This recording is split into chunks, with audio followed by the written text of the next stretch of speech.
இயல்பான விஷயம். சில பேரை பார்க்கும்போது நாம் வணக்கம் செலுத்துகிறோம், சில பேரை பார்க்கும்போது வாழ்த்து பெறுகிறோம். பெரியோரை பார்க்கும்போது நாம் வாழ்த்து பெற முயற்சிக்கிறோம். நமக்கு கற்பித்தோரை அல்லது நம்மை உருவாக்கியோரை பார்க்கும்போது வணக்கம் செலுத்துகிறோம். அலுவலக ரீதியை தாண்டி அன்றாட வாழ்க்கையிலே நமக்கு வணக்கத்துக்குரியவர்கள், வாழ்த்துக்குரியவர்கள் நிறைய பேர். உண்மையான ஒரு நிலை. ஆனால் நம் ஆளுகின்ற காலம் வித்தியாசமான காலம். வாழ்த்துக்கள் வாங்கப்படுகிறது, வாழ்த்துக்கள் வணக்கங்கள் விற்கப்படுகிறது. இப்படி ஒரு காலகட்டத்தில் யாருக்கெல்லாம் நாம் வணக்கம் செலுத்த வேண்டும், யாரிடமிருந்தெல்லாம் நாம் வாழ்த்து பெற வேண்டும் என்று நினைக்கும் போது நிச்சயமாக எல்லோருமே நம் மனதுக்கு வருவதில்லை.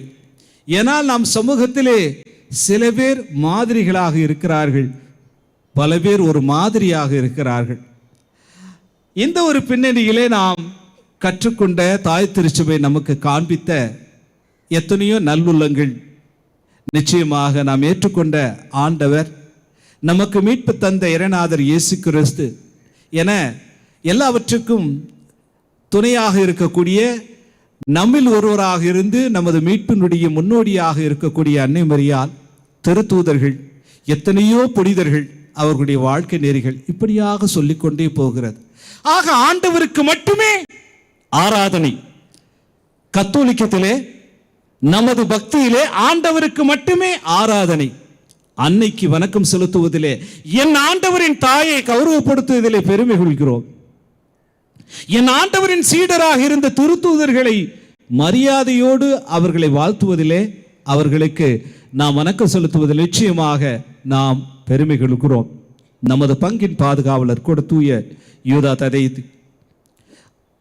நமது ஆண்டவர் இயேசு கிறிஸ்துவினுடைய தோழராக, திரு தூதராக இருந்தவர். இப்படியாக எத்தனையோ பேர் நமக்காக பரிந்துரைப்பதிலே தங்களுடைய வாழ்வை காண்பித்து, அவர்கள் வாழ்வால் தொட்டார்கள், வார்த்தையால் தொட்டார்கள், பல்வேறு வகையான ஈடுபாடுகளால், செயல்களால் நம்மை கவர்ந்தார்கள். ஆக இறைவனை சென்றடைய, இறைவனுடைய அத்துணை ஆசிரியை பெறுவதற்கு யாரெல்லாம் துணையாக இருக்கிறார்களோ அவர்களுக்கு மரியாதை செலுத்துவது தவறா? பெற்றோரை மதிப்பதில்லையா? பெரியோர்களுடைய புகைப்படத்தை நம் வீட்டில் வைப்பதில்லையா?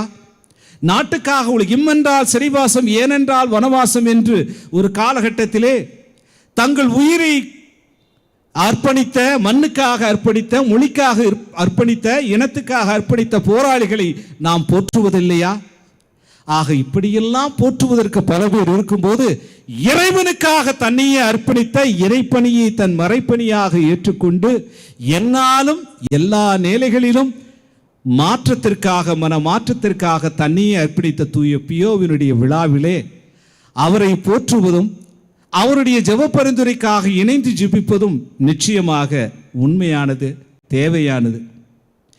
ஏறக்குறைய 1910 திருப்பொழிவு பெறப்பட்ட அவர் நிச்சயமாக, அதாவது ஒரு 8 ஆண்டுகளிலே அவருடைய வினோதமான நிலைகள் ஏற்படுகிறது. உடலிலே வலி, புரியாது, சொல்வதற்கும் பயமாக இருக்கிறது. என்ன சொன்னால் எப்படி புரிந்து கொள்வார்கள் என்று தெரியவில்லை. இப்படியாக செல்கிறது. 1918 அவர் பெற்ற அந்த திருக்காயம் ஒன்றல்ல 2 ஆண்டல்ல 50 ஆண்டுகள் 1968 வரை அவரிடம் தொடர்கிறது. அந்த 1918 முதல் 68 வரை அவர் புகழை சம்பாதிக்கவில்லை, பெருமையை சம்பாதிக்கவில்லை. ரணங்களை, வேதனைகளை, துயரங்களை, பல்வேறு வகையான அவமானங்களையும் அவர் சந்தித்தார். இங்க இருக்க அருட்பணியாளர்கள் எல்லோருமே, திருத்தொண்டரை தவிர எல்லோருமே பியோனுடைய உடலை, அழியாத உடலை பார்க்க வாய்ப்பு ஆண்டவர் கொடுத்திருக்கிறார். எங்களுக்கு பேராசிரியராக இருந்த தந்தை ஐ ஜோசப்பும் இருக்கிறார். இப்போது அங்குதான் பணியாற்றி கொண்டிருக்கிறார். நமது பங்கினுடைய அருட்பணியாளர் அருமைநாதன் அவர்களும் பார்த்திருக்கிறார்கள். இப்படியாக ஒரு வாய்ப்பு. ஆக முதலாக இப்போது அவருடைய உடலை இன்னொரு இடத்துல வைத்திருக்கிறார்கள், பெரிய கோயிலில் வைத்திருக்கிறார்கள். முதலிலே 2000 நான் படிக்கும்போது அங்கே இருக்கும்போது அந்த அவர் புதைக்கப்பட்ட அந்த இடத்துல ஒரு இனம் புரியாத, இப்போதும் கூட அந்த ஒரு அமைதியும் ஒரு மகிமையும் ஆண்டவருடைய அந்த ஒரு உடனிருப்பும் அந்த புனிதருடைய ஜெபத்துணையும் உணர முடியும். எப்படி தூய லூர்து அன்னையை நோக்கி பிரான்ஸ் நகரில் லூர்துக்கு போகும்போதோ அல்லது அன்னை வேளாங்கண்ணி திருத்தலத்துக்கு போகும்போதோ ஒரு இனம் புரியாத அமைதி, ஒரு இனம் புரியாத ஒரு ஆசையை நம்மை சூழம் அல்லவா, அதே மாதிரி. ஆக இந்த ஒரு புனிதர் பெருமைகளை அவர் எதிர்கொள்ளவில்லை, அவமானங்களை. ஏன் திருச்சபையே அவரை சந்தேகப்பட்டது, திருச்சபையே சந்தேகப்பட்டது. ஆக அந்த 1920கள் 30கள் வரையிலே அவர் சந்தித்த இடையூறுகள் பயங்கரம். 2000 ஆண்டிலே முதலாக ஜோவானி ரொத்தோந்தோ என்று சொல்லக்கூடிய அந்த தூய பியோ உடல் இருக்கக்கூடிய இடத்திற்கு பாவ சங்கீதன பணிக்காக செல்கிறேன். முதலாக அதற்கு முன் அங்கு சென்றேன், ஆனால் பணிக்காக செல்லேன். அறையை காண்பித்தார்கள், இதுதான் உங்கள் அறை என்று. சின்ன ஒரு அறை, அங்கே கஷ்டப்பட்டு தான் உள்ளே போகணும். ஒரு கட்டில், ஒரு மேஜை, அந்த மேஜை செவரோடு ஒட்டிய மேஜை, ஒரு பலகை. அது மேஜையாக பயன்படுத்தினால் தூக்கி நிமித்தி அதை வச்சுட்டு அதை பயன்படுத்தணும். அப்புறம் முடிச்சுட்டு வெளியில் வரும்போது இதுதான் உங்கள் அறை என்று சொன்னார்கள். சரி, வெளியில் வந்தபோனே அவர் கூப்பிட்டா, வாங்க உங்களுக்கு அடுத்த அறை என்னன்னு தெரியுமா அப்படின்னாரு. தெரியாது, ஏதோ அந்த பக்கம் இருக்கிறது தூய பியோவினுடைய அறை என்று சொன்னார்கள். நான் வெளத்து போனேன். அதாவது நிச்சயமாக இந்த பக்கம் அந்த, ஆக அவருடைய அந்த அறையை அப்படியே, அதாவது கண்ணாடி பதித்து அதை அப்படியே வைத்திருக்கிறார்கள். அங்கு பார்க்கும்போது அவருடைய அந்த வாழ்வு, அவர் பயன்படுத்திய பொருட்கள் எல்லாம் என்ன இருக்கின்றன. ஆக இவர் ஆண்டவருடைய கொடைகளை பெற்று தனக்காக இல்லை, எப்படி நற்செய்தியை வாசித்தும் யார் என்று சொல்கிறார்கள், மெஸ்ஸியா என்று பேதுரு அவர் சாட்சி கூறினார். நான் நம்புகின்ற தெய்வம் தன் பியோவை பொறுத்தவர்களே மனமாற்றம் தருகின்ற இறைவன், பெணி நீக்குகின்ற இறைவன், உள்ளத்துக்கும் உடலுக்கும் நன்மையை தருகின்ற இறைவன் என்ற பகுதியில் தான் தூய பியோவனுடைய வாழ்வு இந்த இரண்டில் தான் அடைந்திருக்கிறது. உள்ள பிணியை நீக்குகிறார், உடல் பிணியை நீக்குகிறார். அந்த உள்ள பிணியை நீக்குவதற்காக கால நேரம் இல்லாமல் அமர்ந்து ஒப்புரவு ருட்சாதனத்துக்காக அவர் மக்களுக்காக காத்திருக்கிறார். எத்தனையோ பேர் காத்திருக்கிறார்கள், வருகிறார்கள். இதை தாண்டி அவருக்கு இன்னொரு பணியும் இருக்கிறது. உலகம் முழுவதிலிருந்து அவர்களுக்கு கடிதம் எழுதுகிறார்கள். அந்த கடிதத்தெல்லாம் பத்திரமாக வைத்திருக்கிறார்கள். ஜோவானி ரொத்தோந்தோ என்று சொல்லக்கூடிய அவருடைய புனித உடல் இருக்கக்கூடிய அந்த இடத்துல பார்க்கும்போது பிரபியமாக இருக்கிறது. ஒரு குரு முதலாக 5 காய வரம் பெற்ற தூய பிரான்சிஸ் அசியார், அவருடைய அடியாராக வந்த தூய பியோ 5 காய வரம் பெற்ற போது எல்லோருமே ஆசையாக பெருமையாக ஏற்றுக்கொள்ளவே சந்தேகத்தோடு தான் பார்த்தார்கள். பல்வேறு சிக்கல்களுக்கு பின்னால் எந்த தந்தை மக்களுக்காக, மிக முக்கியமாக அந்த உள்ளப்பிணி என்று சொல்லும்போது ஒப்புரவு ருட்சாதனம், ஆயிரக்கணக்கில் மக்கள் குவிகிறார்கள். வரும்போது அவர் என்ன பேசுகிறார் என்பதை ஒட்டு கேட்கவே ஒரு கூட்டம், அவருக்கே அறியாமல் கருவிகளை பொறுத்து கேட்க முயற்சிக்கிறார்கள். இதெல்லாம் கடக்கிறது, இதுதான் ஒரு காலம், இப்படியாக செல்கிறது. ஆனால் அவருடைய பணியிலே எந்த ஒரு மாற்றம் இல்லை. அவர் இதற்காக பதட்டப்படவும் இல்லை. ஒரு 2000 அந்த 2001 ஆரம்பிக்கிறது. இந்த 12 மணிக்கு திருப்பலியை ஒரு சிற்றாலயத்தில் நாங்கள் இருந்த குருக்கள் எல்லாம் வைத்தோம். அந்த சிற்றாலயில் தான் அவர் மக்களை சந்திக்கக்கூடாது, பணி செய்யக்கூடாது, திருப்பலி வைக்கக்கூடாது என்று அடைபட்ட நிலையில் இருக்கும்போது அன்றாட திருப்பலியை நிறைவேற்றி அந்த சிற்றாலயம் எங்களுக்கெல்லாம் அழுகி வருகிறது. இந்த இடத்தில் நாம் திருப்பலியை நிறைவேற்றுகிறோமே, எங்கு அமர்ந்திருந்தாரோ, எவ்வளோ வேதனையோடு இருந்தாரோ, யாரெல்லாம் வந்து அவருக்கு ஆறுதல் தந்தார்கள், எந்தெந்த சூழ்நிலையிலெல்லாம் அவர் கண்ணீர் விட்டு இருப்பார் என்ற நிலைதான் அந்த நேரத்திலே அந்த இடத்திலே வந்தது. இப்படியாக செல்கிறது. ஆக தூய பியோவனுடைய வாழ்க்கையிலே அந்த உள்ளப்பிணியை, உடல் பிணியை அவர் மாயாஜலமாக அவர் செய்யவில்லை. உள்ளன்போடு கடவுளிடமிருந்து பரிந்துரைத்து அவர் பெற்று தந்து எத்தனையோ மக்களுக்கு வாழும் போதே நன்மையை தந்தார், வாழும் போதே ஒரு மாற்றத்தை உருவாக்கினார், வாழும் போதே நம்பிக்கையை விதைத்தார். அது மட்டும் இல்லை, தன் தோழர்களோடு தோழியரோடு இணைந்து அந்த ஜோவானி ரொத்தோந்தோ என்று சொல்லக்கூடிய புனித பியோனுடைய உடல் இருக்கக்கூடிய இடத்துல ஒரு மருத்துவமனை இருக்கிறது. அந்த மருத்துவமனையை உருவாக்கி எங்கள் சபையிட்டெல்லாம் அவர் கொடுக்கலங்க, எங்களுடைய சபையினுடைய தலைவர்கிட்ட கொடுக்கவில்லை, பொறுப்பாளர்களுக்கு கொடுக்கவில்லை, மக்களிடமே கொடுத்தார். ஒரு மாற்றத்தை, அதாவது அவர் ஆன்மீக போராளி மட்டும் இல்லை, அவர் சமூக போராளியும் கூட. அங்கே தன்னால் உருவாக்கப்பட்ட அந்த மருத்துவமனை அதனால் பெறக்கூடிய நன்மைகள், பயனாளர்கள் எல்லோருமே சபையை சார்ந்து இருக்கக்கூடாது, அது தன்னிலையாக தன்னிச்சையாக செயல்பட வேண்டும் என்று இன்றும் கூட எங்களுக்கு அதுக்கு சம்பந்தம் இல்லை. அது ஒரு நிர்வாகம். ஆக இப்படியாக அவருடைய பறந்து விரிந்த பார்வை நிச்சயமாக எல்லை கடந்து போகிறது. அங்கு பாருங்கள், அங்கு போய் நாம் இந்த மறைப்பணிக்காக நிச்சயமாக இது மிக முக்கியமாக இந்த ஒப்புரவு அதனுக்காக மக்கள் தினந்தோறும் ஆயிரக்கணக்கில் வந்து கொண்டிருப்பார்கள். அவருடைய புதுமையை பெறுகிறார்கள். அவருடைய அந்த உள்ள பிணியை, அவருடைய ஜெபப்பருந்தியால் உள்ள பிணியிலிருந்து குணமடைகிறார்கள், உடல் பிணியிலிருந்து குணமடைகிறார்கள்.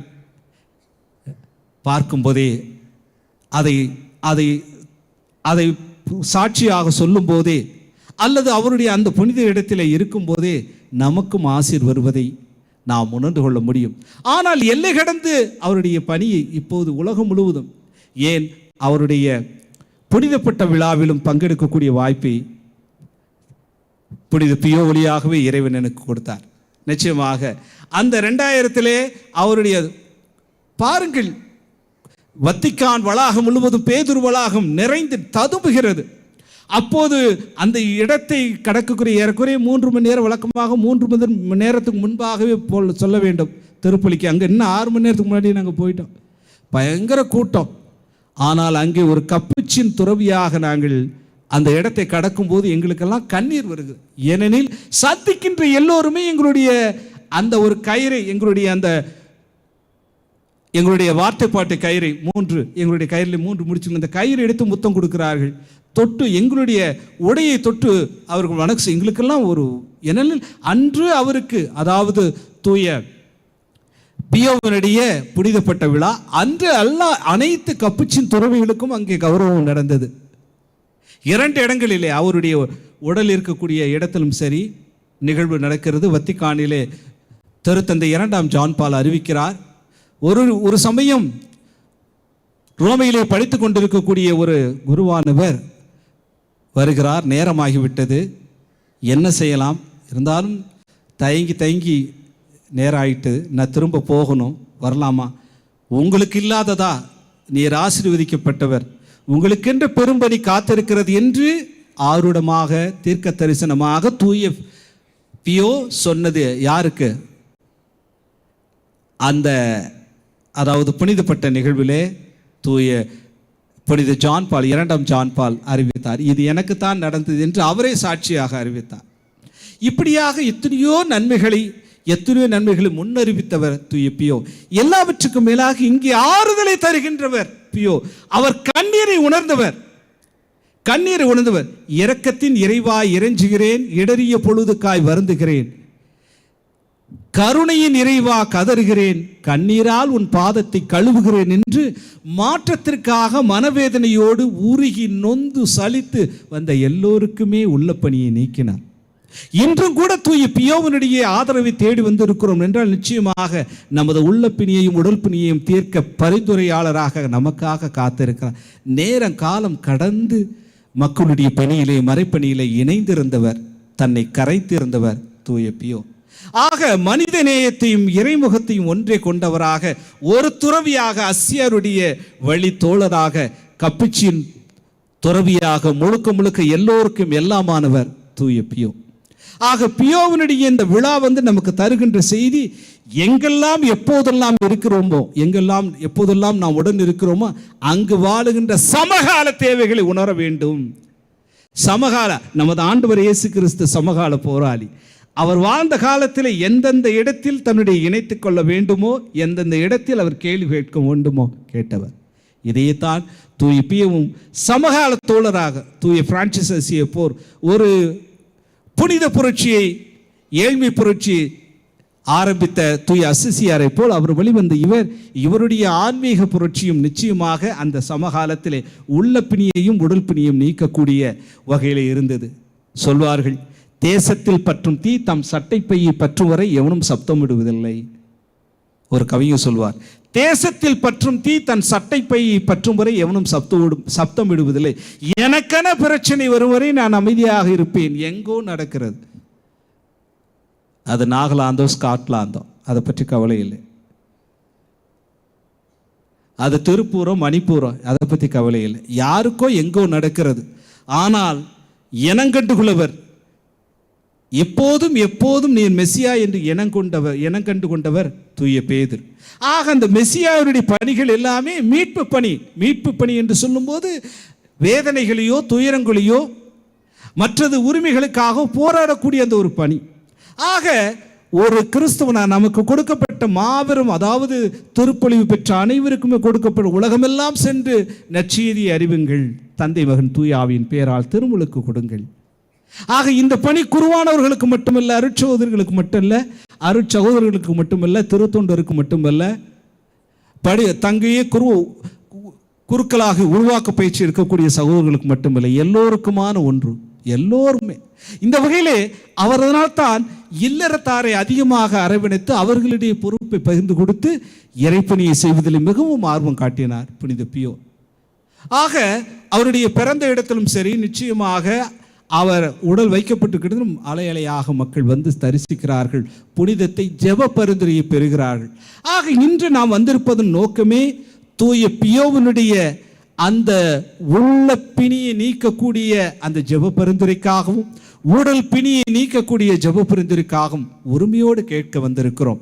நம்மில் ஒருவர், நம்மை புரிந்தவர், யதார்த்தமானவர், நம்முடைய தேவைகளை நிச்சயமாக கடவுளிடத்தில் அர்ப்பணித்து நமக்காக பரிந்து பேசி நம்மை வாழ வைக்க வழிநடத்த காத்து கொண்டிருக்கக்கூடிய ஒரு கப்புச்சின் இறை தோழர்.